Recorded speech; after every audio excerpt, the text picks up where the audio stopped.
完成牧师。我们一起低头祷告。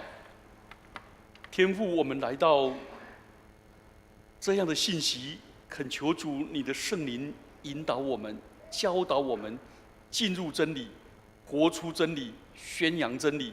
奉基督耶稣的名祈祷，阿们。弟兄姐妹平安。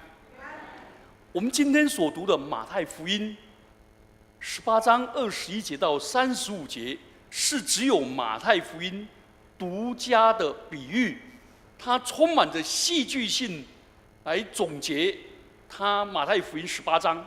我们上主日是讲到关于教会的弟兄犯了错，我们应当怎么去规劝。那彼得听了这样的道以后，他就对耶稣发问说：如果我的弟兄得罪我，我饶恕他7次，可以吗？结果耶稣就讲了这个比喻。好，我们来看彼得的回答。彼得问耶稣说：主啊，我的弟兄得罪我，我当饶恕他几次呢？到7次可以吗？彼得认为，我对弟兄的饶恕7次，是已经宽宏到极限了，远超过犹太人以眼还眼，以牙还牙。我不还眼也不还牙，我饶恕。请问，我已经值得赞赏了。而传统的圣经里面，像阿摩司书说，论到许多国家的罪的时候，都说他们3番4次。换句话说，上帝旧约的那个以色列拉比，他们就归纳起来说，上帝原谅人就只有4次，是原谅到3次为止，第4次就要施行惩罚。所以人原谅人不可以超越上帝，人哪里有比上帝更好？所以以3次为限。换句话说，彼得说，我已经胜过了报复律，我又比犹太的拉比跟旧约的先知还多出1倍，所以他认为耶稣啊，你应当给我击掌，给我按赞，给我鼓励，对不对？所以他在那里天真的等待着耶稣的赞美。结果没有想到，耶稣的答复一定令他们在场的人震惊。耶稣说：我对你说，不是到7次，乃是70个7次。你知道那个彼得在讲那个7次的时候，他一边讲一边咬牙切齿，因为他曾经刻骨铭心的被人家得罪了7次。同一个人，可能那个是他的妻子或者他的岳母，他痛苦死了，对不对？这时候耶稣不但没有赞赏，还说70个7次。哇，那怎么做得到？好，70个7次不是讲数字哦，那是不是490次以后，491次了我就开始惩罚你？不是这个意思。7是圣经里面象征的圆满，所以是一个圆满的数字。那70是多数，所以圆满加上多数是无穷无尽。换句话说，耶稣要门徒，要我们基督徒，不但超越旧约的公义和律法的要求，对任何人、任何时候无穷无尽的宽恕我们的弟兄姐妹。爱是永不止息，宽恕也是永不止息。这个跟旧约的拉麦他有一个写的5件歌，他说杀高该隐的要报复7倍，而如果谁敢杀我拉麦，我要报复70个7倍。创世纪4章24节，那种狭窄的心呢，无穷报复主义，耶稣基督的教导跟他成为强烈的对比。我以前也是被人家教导要无限制报仇主义，所以我初中被我老师记大过以后，我这一生永远刻骨铭心要记住，他有7个儿女，我全部都要把他杀光。但是我怕时间呢使我怎么样，使我冲淡，所以我每一年在我的周历手册里面就写着要杀他，而且我还用这种，我还想到一招方法，我要杀他的前100天，我每天都要告诉他，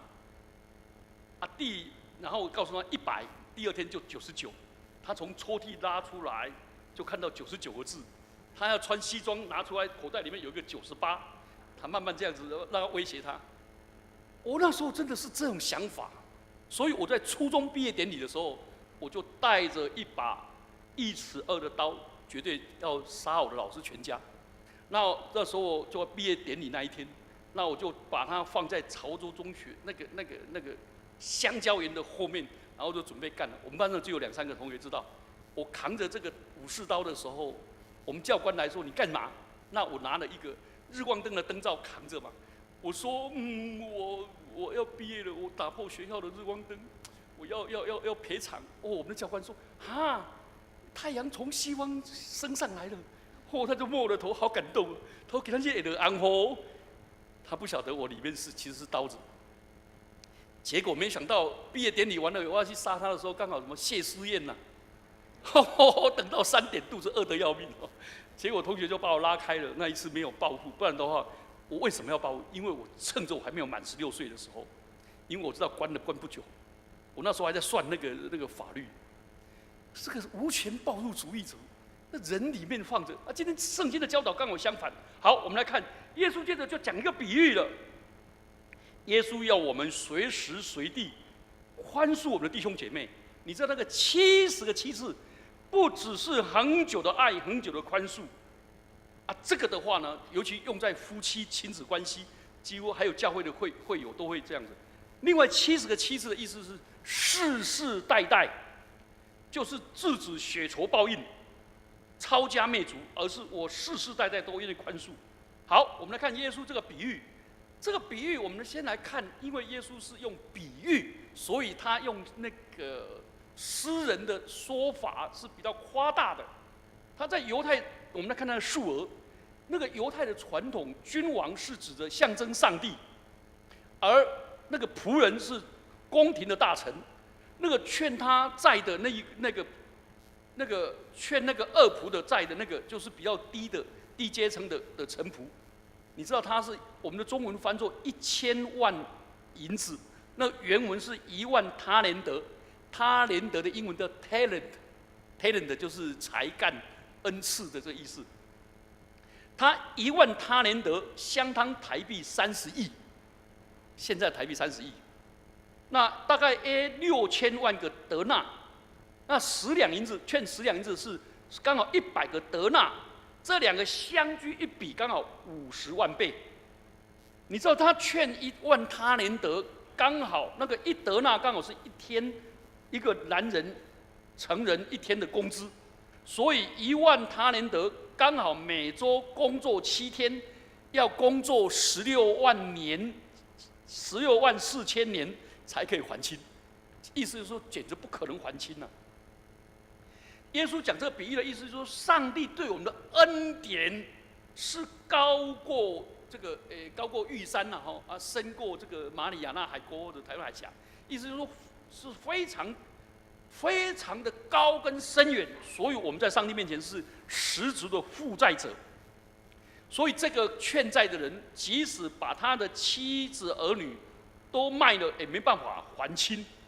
可是这个君王呢，结果这个人吓到了。我知道他可能是当那个政府的税收了，他全部这个被 A 掉了。结果他就俯伏在地上，恳求君王说：“主啊，宽容我，将来我都要还清。”讲这句话是假的啦，信口开河啦。君王跟臣仆都知道这是谎言啦，怎么可能还清？不过这个主人还是动了怜悯的心，非常慷慨的豁免了他的债务，所以这个仆人就从君王那里得到一个相当大的慷慨，并且得到自由。好，我们来看这2个鲜明的对比。哪里知道这个得到君王特别恩典的仆人，一走出去，看到同为仆人的，劝他100德纳，哇，他就怎么样？这个对穷人来说是不算少了，等于100天的3个月的工资啊。但是对但是跟他的10000他连得比起来，根本就是天差地别。结果他就抓住他的同伴，掐住他的脖子，说：“还清我欠我的债。”这个同事呢也吓呆了，就跟他一样，就伏在地上，趴在地上说：“宽容我吧，将来我必还清。”讲的话一样，内容也一样，动作也一样，可是这个人却是脸色不一样。前面君王宽容他，象征上帝对我们的爱无穷无尽，而他却怎么样？硬着心，他只照法律的要求让他下监，然后呢吃尽苦头，直到他所有债务都还清。圣经这个例子以前在基督教国家都这样，约翰卫斯理的时代也是这样子。他们就是整个改变这个法律宽容，不然都很恐怖。你欠人家100块，你就关到你把钱还清，你没有钱还清就永远关着。他们不是那个有期徒刑的，都是无期徒刑的。他们那个时代，好，你有没有发现何等的荒唐啊？其他的同事看到这一幕丑剧啊，就愤愤不平，就禀告君王。一禀告了，君王就把这个恶仆来说：“你这个恶奴才啊，你央求我，我就把你欠的债都豁免了。你不应当连续你的同伴向我连续你啊！”斥责他忘恩负义，所以不仿效君王的宽容，反而苛待同伴，这等于形同羞辱君王的处事手段比你还差，不如你的高明。所以君王说：“好啊，你认为我比你差，比你不够高明，我就以其人之道还治其人之身。来人呀，抓进去，直到他还清。”好，这个比喻在表达什么？表达上帝无限的仁慈，而人呢无限的刻薄。君王豁免10000他连得的庞大债务，结果他不肯还那个100德纳的同伴，而且粗暴，对他极其粗暴，又掐又抓，然后又关。所以，那到底这一段经文的核心信息在什么？比喻的核心信息就35节：你们若不从心里饶恕你的弟兄，我天父也要这样对待你。所以，这个比喻的重点是击劝君王巨大债务的仆人，就是我们，而经历了丰富的上帝的仁慈，君王的仁慈就是上帝的仁慈。我们应该领受了恩，就以恩报恩；领受了爱，就以爱还爱。我们面对上帝都是罪人，都是负债者。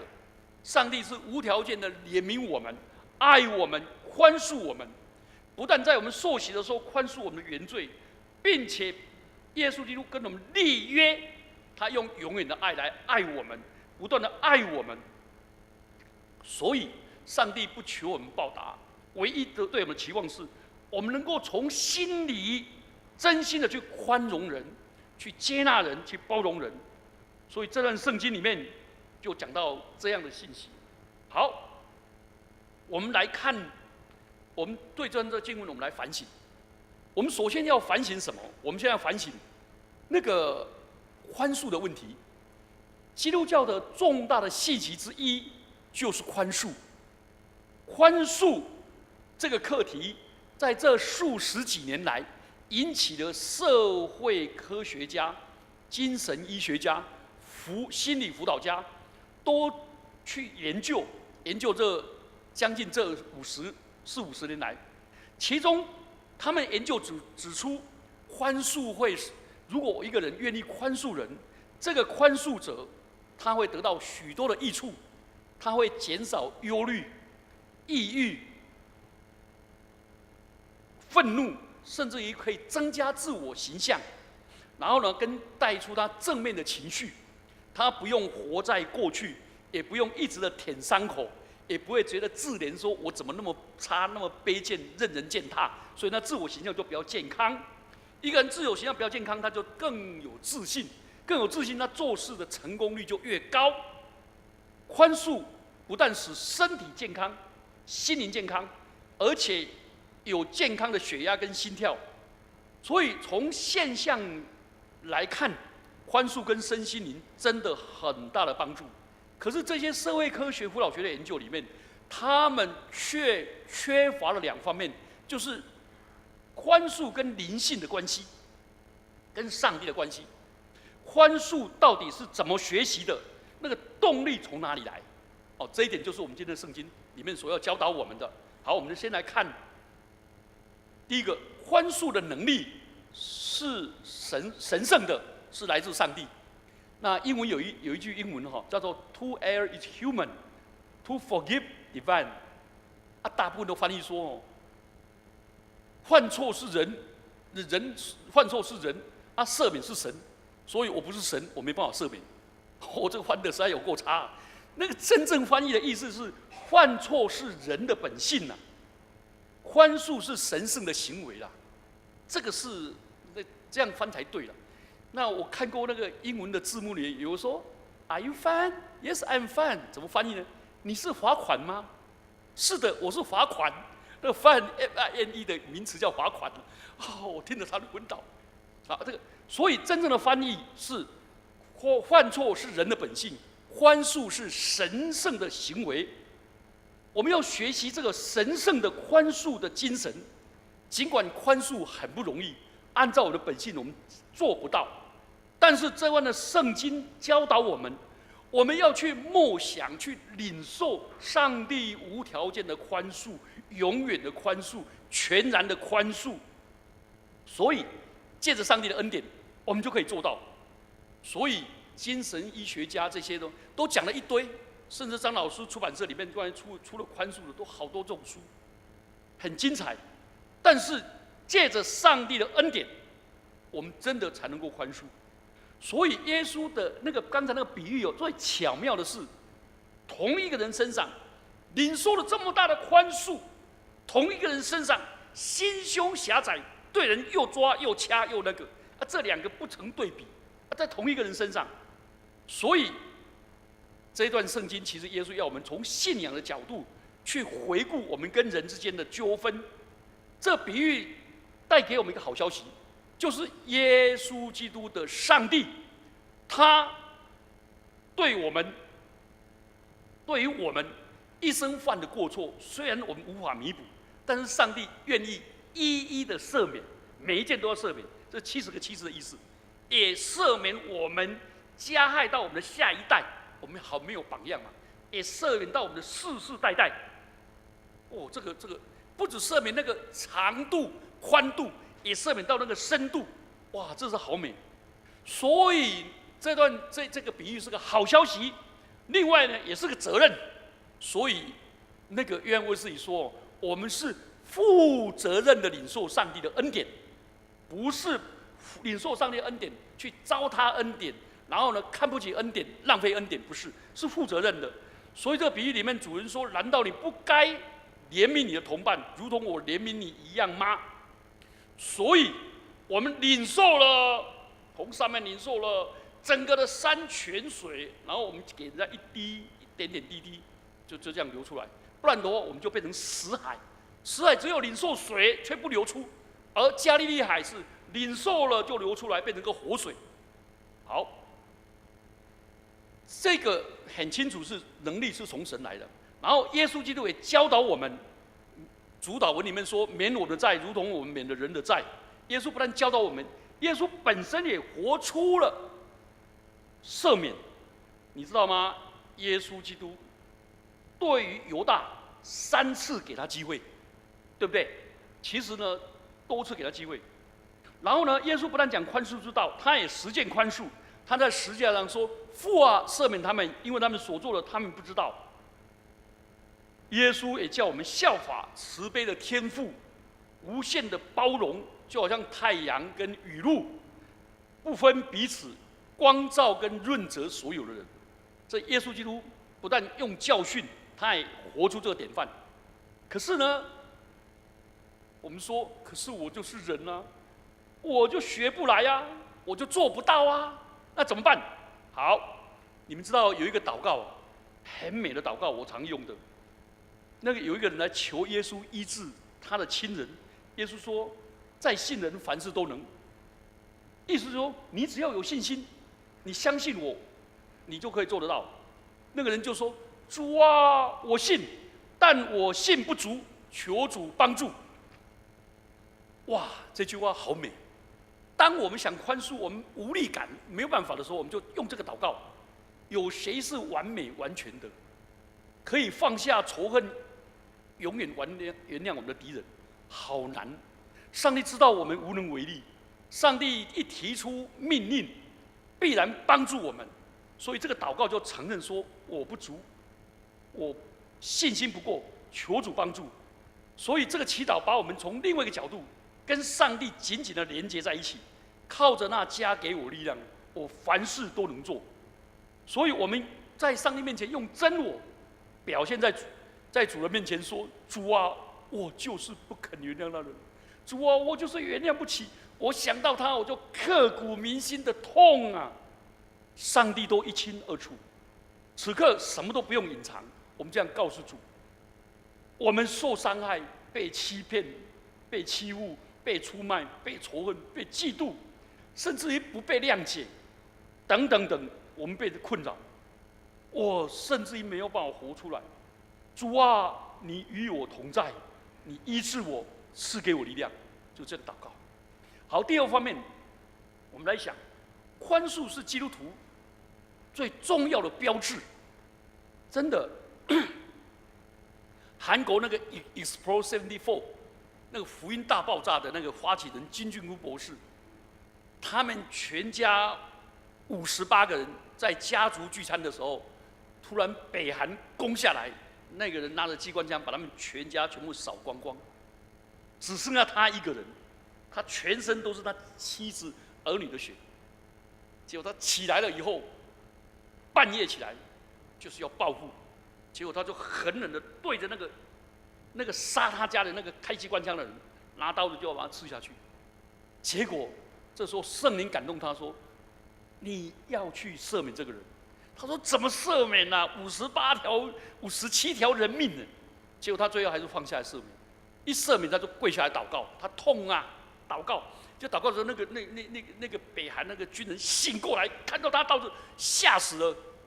结果他说：耶稣爱你，我也爱你，我愿意赦免你。结果那个人以后金俊坤博士在牧会的时候，那个人就他们教会的长老，就信主了，这个生命的改变成就了美事。第二次世界大战在德国拉文斯布吕克的集中营，有一个死去的孩童，一个7、8岁的孩童，他的衣服被人家看到写着一个祷告文。结果那个祷告文一看是什么，你知道吗？那祷告文怎么写？他说：主啊，请你不要让我只记得，请你不要只记得那些心存善意的人，也要记得那些心存恶意的人。这个记得翻不对了。说主啊，求你不要只纪念那些心存善意的人，也求主纪念那些心存恶意的人。但是，请你不要纪念他们加给我们的痛苦，而记得这个痛苦帮助我们结出美善的果子。我们在这痛苦中，我们跟所有痛苦的人有更美好的友谊，我们彼此忠诚，我们互相分享，慷慨、宽容大量。主啊，帮助这些破坏者，他们将来来到你的台前受审的时候，求你因着我们结出这样美好的善果，成为他们的宽恕。我说小孩子7、8岁就会写这样的祷文了，很感动，很令人感动。这是在人间地狱里面不可能饶恕的背景下孕育出来的。今天主耶稣也要求我们拥有这宽恕的美德，所以这种宽恕美德应该在教会里面成为我们教会的整个的氛围，鼓励整个弟兄姐妹去宽恕，然后呢，产生一个社会的动能，对，我的故事没讲完。我读到大学的时候才信主，我一信主，大学毕业以后我就去找我的老师，我一找我老师，我老师吓死了，把他膝盖这抱着，因为他早就知道我要杀他全家，抱着说你来干什么？你来干什么？我说老师，我没有拿刀，也没有拿枪，我要跟你道歉认罪，因为我现在信主了，我是一个基督徒。我们老师的脸都亮起来，他说真的哦，我也是基督徒。我在南京读大学的时候，可是我50年没有去做礼拜了。结果我就在潮州长老会办布道会的时候，那个潮州南部联合布道会的时候，他带他孩子7个都来听到，蛮有趣的。以后我就跟他和解了。我把那个老师取名绰号叫西瓜。他升到第7个的时候，我们同学聚集要收礼物，我要送他那个秋水仙树，因为可以产生无籽西瓜。我那时候真的是很会，我真的很吊儿郎当。老师上课讲一句话，我就下面顶2、3句话。我们老师气得说：“你换到几点？”我说：“请问南极还是北极？”他更气得跳脚。类似这种，但是信主了，生命的改变，宽恕，我就请求那老师宽恕，而且我愿意宽恕那老师。好，另外我们再来谈另外一个题目。我就是愤愤不平呐，我就没办法宽恕啊，没办法，我没有好的感觉去宽恕啊。问人家说爱是什么？90%人说爱是一种感觉，爱是一种氛围，对不对？啊，宽恕呢？宽恕也是一种感觉，错了。圣经上讲的宽恕，不是出于 feeling， 不是出于感受、感觉，也不是为了驱从，为了正义。宽恕也不是交换条件，你若跟我道歉，你以后若不再犯错，我就宽恕你。不是，宽恕是一种意志的抉择。I will， 我愿意，所以是超出在己。宽恕不是对方表现什么，我才那个啊，不是。那这样的话，宽恕呢，你就与人共舞了，不是。是超出在己，接下来要发生什么事是取决他人，但是我在我自己，我愿意宽恕，就很像那个约书亚说：“至于我和我家，我们必定侍奉耶和华。”那你们也可以说：“至于我和我家，我们必定宽恕人。”哦，这种宽恕，爱是永不止息。所以宽恕不是因为他人有理由，我找到这个理由，我才可以宽恕他。我不是他有理由取得我的怜悯，我的可怜，然后不是，而是这个人故意伤害我，而且还屡次故意伤害我，我仍然要宽恕。如果我耿耿于怀，我抱着伤痛不能释怀，那这个愤怒就毁了我的一生。所以耶稣说，你们要从心里宽恕。意思是说，从心里去做抉择。心里宽恕，为什么？所以真正宽恕是发自内心的，而不是悲伤的、勉为其难的，乃是慷慨的、体贴的、宽怀的。你说哪里做得到啊？牧师，你跟上帝比较接近，做得到了，我们平信徒做不到。很多人都跟我这样讲，不是这样子，请注意，来，我们注意听哦。宽恕就是不用别人所犯的错来折磨我自己的。因为那个不肯宽恕人，他最后他被关嘛，对不对？他被关嘛，啊，另外一个劝100德纳的也被关了，但是那个100德纳的在狱中勤做工要还还比较容易啊。换句话说，当我们不宽恕人，被捆绑的、被伤害的、被压抑的，是我们自己，不是对方。对不对？那何苦对方已经伤害我们了，他犯错了，我再拿他犯的错来折磨我自己，来惩罚我自己，干嘛啊？对自己不公义啊！圣经上有没有说我们要爱人如什么？如己，所以我们爱自己，所以不赦免，我们被囚禁，何必呢？而且不赦免哦，我们就会变成什么？我们不肯赦免的时候，我们被捆绑的时候，我们就会从受害者变成加害者。现在在很多的心理学，尤其辅导学的书都说，如果做爸爸的，我不宽恕我的妻子，宽恕这个，或者不宽恕自己的父母亲，结果呢，所作所为跟父母亲一样，最痛恨父母亲的，最痛恨我的父亲为什么劈腿，为什么对我妈妈家暴。结果呢，这样的儿子呢，就变成另外一个家暴者。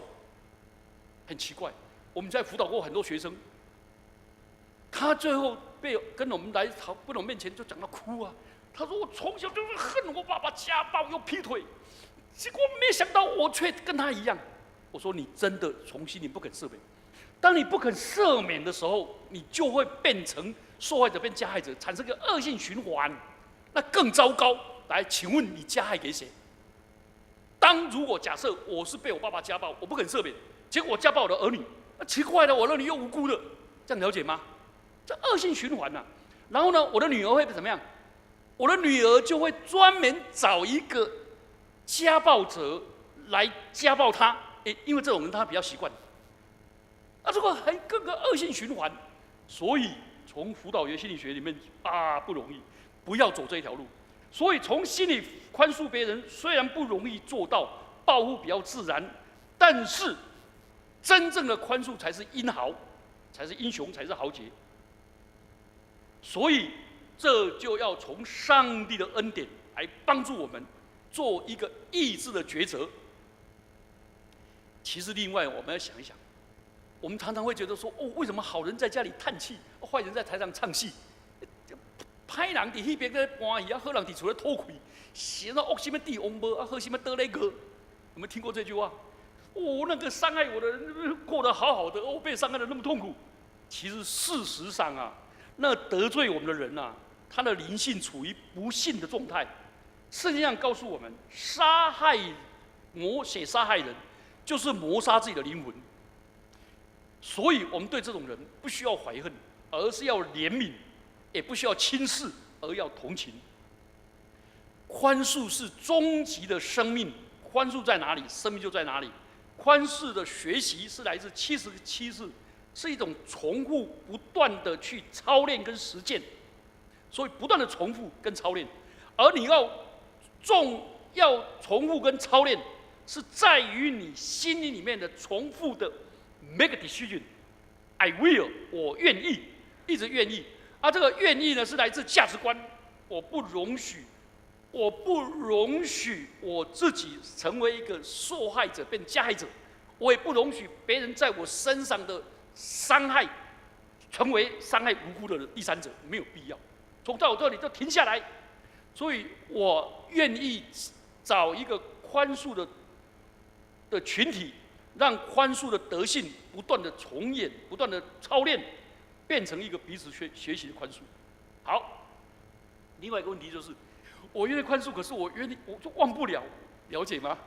半夜醒来就咬牙切齿，然后不能磨牙齿，对不对？然后呢，看到我枕边人还睡着，他们打呼，气得要命，把他抓起来。我刚刚又梦见我以前被伤害，有没有这种人？有啦，对不对？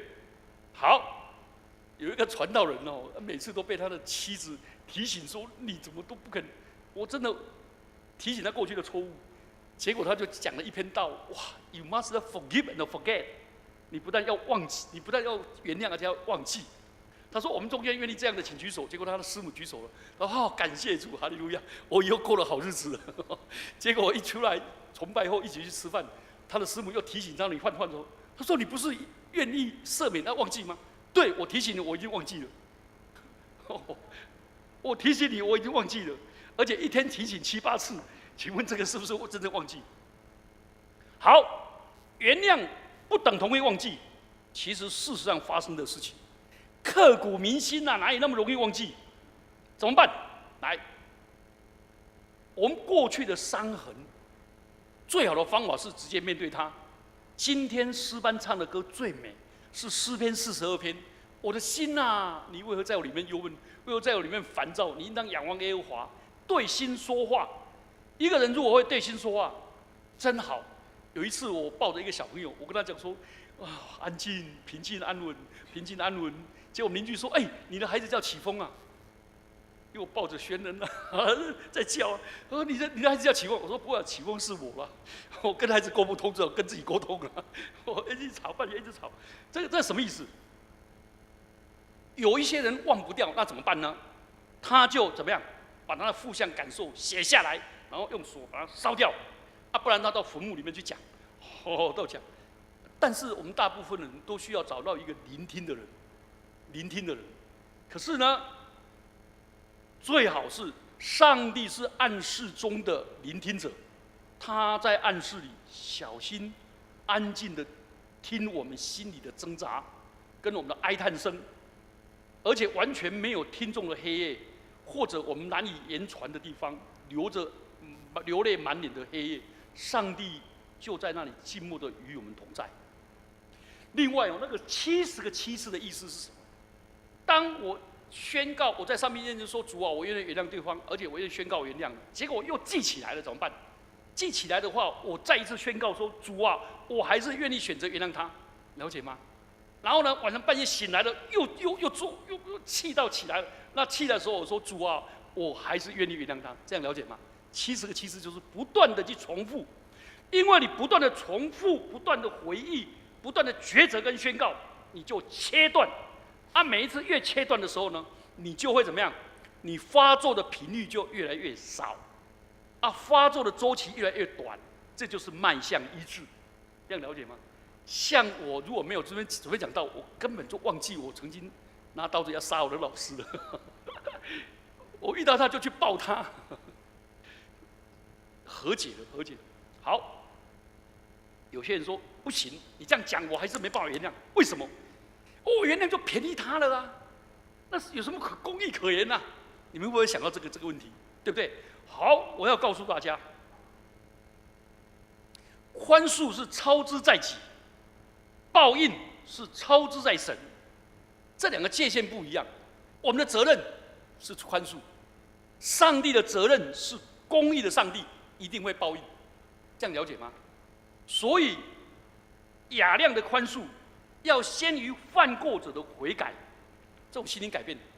你知道那个1984年诺贝尔的和平奖得主是南非的大主教图图大主教，他从1980年就致力废除种族隔离，然后呢，他在曼德拉成为总统前，他就提出来，他说没有宽恕，南非就没有将来，就不能从过去极度的破坏走上建设之途。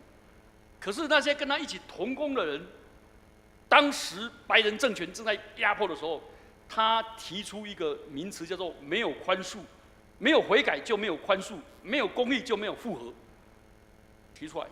到最后发现，他们黑人掌权了，戴克拉克斯当副总统了，他们还是不肯，还是仇恨。结果杜图大主教就改变了名词，他说没有宽恕，南非就没有将来。